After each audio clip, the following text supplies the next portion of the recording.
Tu analyses hyper bien les autres, mais dès qu'il faut analyser tes propres émotions, tes démons intérieurs, tu ne sais pas par où commencer. Je te donne 3 exercices simples pour enfin tourner ton intelligence émotionnelle vers toi-même. Exercice numéro 1, la question miroir.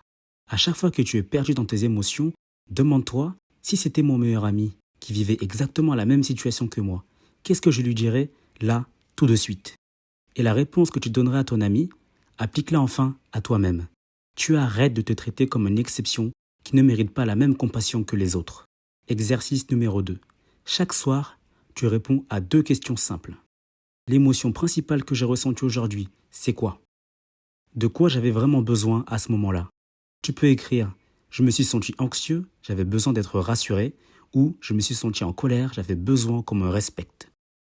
Ça entraîne ton cerveau à faire ce que tu fais déjà pour les autres, à savoir comprendre ce que tu ressens et voir ce qui se cache derrière.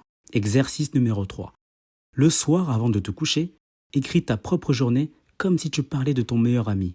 Au lieu de « je », tu écris « il » ou « elle ». Exemple, aujourd'hui, il s'est senti stressé quand sa meilleure amie lui a parlé comme ça. Il était blessé, mais il a fait semblant que tout allait bien. Pourquoi ça marche? Parce que tu utilises ton talent naturel pour analyser les autres, mais cette fois-ci, c'est toi l'autre que tu analyses.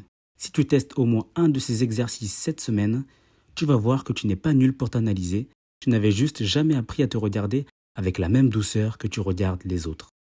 Dis-moi en commentaire quel exercice tu vas essayer en premier, partage cette vidéo à un ami hypersensible qui comprend tout le monde sauf lui, et abonne-toi car je poste une vidéo par jour pour t'aider à mieux te connaître, poser tes limites et gérer tes émotions sans t'oublier.